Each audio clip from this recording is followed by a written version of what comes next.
নমস্কার সবাইকে, প্রতিমা ভেজ কুকিংয়ে সবাইকে স্বাগতম। আজ আমি তোমাদের সাথে পাস্তা রেসিপি শেয়ার করব। এখানে আমি যতগুলো পাস্তা তৈরি করব সেই অনুযায়ী পাস্তা নিয়েছি, আর পাস্তাগুলো কেমন সেটাই দেখাচ্ছি। এই পাস্তাগুলো এবার সেদ্ধ করে নেব। প্যানে জল দিয়েছি, জলটা গরম হয়ে আসলেই এবার পাস্তাগুলো দিয়ে দেব। পাস্তা দেয়া হয়ে গেছে, এবার দিয়ে দেব অল্প করে একটু তেল। এই তেলটা দেওয়ার কারণে পাস্তাগুলো একটার সাথে আরেকটা লেগে যাবে না, ঝরঝরে থাকবে। এবার খুন্তি দিয়ে একটু নেড়ে দেব। এই পাস্তাগুলো একটু সেদ্ধ হতে সময় বেশি লাগে, আর মাঝে মাঝে নেড়ে দিতে হবে। পাস্তাগুলো সেদ্ধ হয়ে গেছে, এবার একটা পাস্তা কেটে দেখাবো কতটা সেদ্ধ হয়েছে। পাস্তা সেদ্ধ হয়ে গেছে, এবার নামিয়ে ঠান্ডা জল দিয়ে ধুয়ে নিয়েছি। এবার দিয়ে দেব ফোড়ন, সয়াবিন তেল,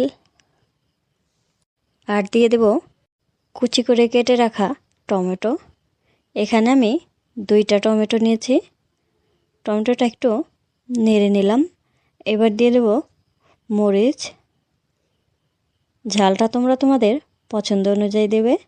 এবার দিয়ে দেব হলুদ গুঁড়া, আর দিয়ে দেব পরিমাণ মতো লবণ। এবার সব কিছু মিশিয়ে নেব। এই পাস্তাটা আমি খুবই সাধারণভাবে বানিয়েছি, আর এই পাস্তাটা কিন্তু ঝটপট যখন তখনই তোমরাও বানিয়ে নিতে পারো, এতটাই সহজ। তোমরা চাইলে এখানে কিছু সবজিও দিতে পারো। টমেটো অনেকটাই গলে এসেছে, এবার দিয়ে দেব অল্প করে একটু জল।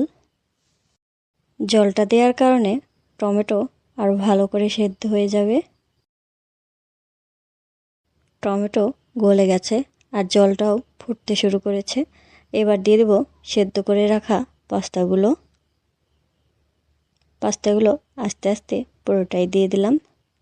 এবার নেড়ে নেব। পাস্তাগুলো ভালো করে মিশিয়ে নিয়েছি। আমার কাছে তো যে কোনো পাস্তাই খুবই মজা লাগে। তোমাদের কার কার পাস্তা ভালো লাগে অবশ্যই কমেন্ট করে জানাবে। এবার দিয়ে দেব কেটে রাখা ধনিয়া পাতা কুচি। ধনিয়া পাতা কুচি দেওয়ার কারণে ফ্লেভারটা অনেক ভালো আসবে। আর দিয়ে দেব মশলা। এখানে আমি ম্যাগি মশলা নিয়েছি 1 প্যাকেট, পুরোটাই দিয়ে দেব। ম্যাগি মশলা দেওয়া হয়ে গেছে, এবার ভালো করে মিশিয়ে নেব। যে কোনো রেসিপি আমি কিন্তু তোমাদের সাথে খুব সাধারণভাবেই শেয়ার করার চেষ্টা করি, ঠিক তেমনই আজকের এই রেসিপিটাও কিন্তু খুবই সাধারণ, কিন্তু খেতে খুবই দারুণ ছিল। আজকের এই পাস্তা রেসিপিটা তোমাদের কেমন লাগলো অবশ্যই কমেন্ট করে জানাবে। সবাই ভালো থাকবে, সুস্থ থাকবে। নমস্কার।